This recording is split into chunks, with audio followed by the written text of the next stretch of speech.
जय शिवराय, जय भीम। आज दिनांक 6 मे 2026 रोजी न्यायनिशान कामगार संघाच्या वतीने औष्णिक विद्युत केंद्र दीपनगर भुसावळ या ठिकाणी आंदोलनाची सुरुवात झालेली आहे। या आंदोलनाचं नेमकं कारण म्हणजे दीपनगर प्रशासनातील काही अधिकारी ज्यांनी SP एंटरप्राइजेस या कंपनीला, ज्या कंपनीने भ्रष्टाचार केला,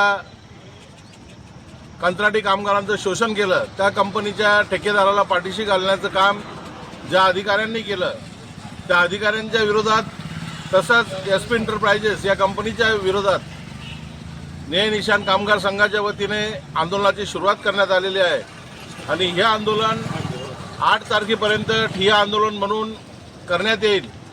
आणि 8 तारखेनंतर जर दीपनगर प्रशासनाने या आंदोलनाची दखल घेतली नाही तर 9 मे 2026 पासून या ठिय्या आंदोलनाचं रूपांतर हे आमरण उपोषणात करण्यात येईल। आणि जोपर्यंत कामगारांना न्याय मिळत नाही, जो त्यांचा हक्क आहे तो त्यांना मिळत नाही, त्यांना न्याय मिळत नाही, तोपर्यंत हे आंदोलन सुरूच राहील।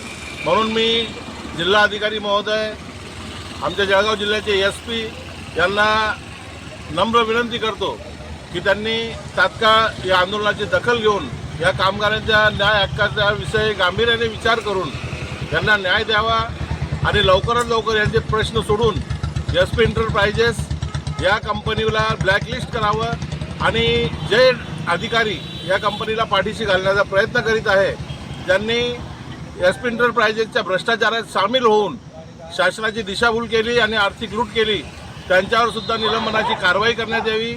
एवढंच बोलतो आणि थांबतो। जय भीम, जय कांशीराम, जय न्यायनिशान।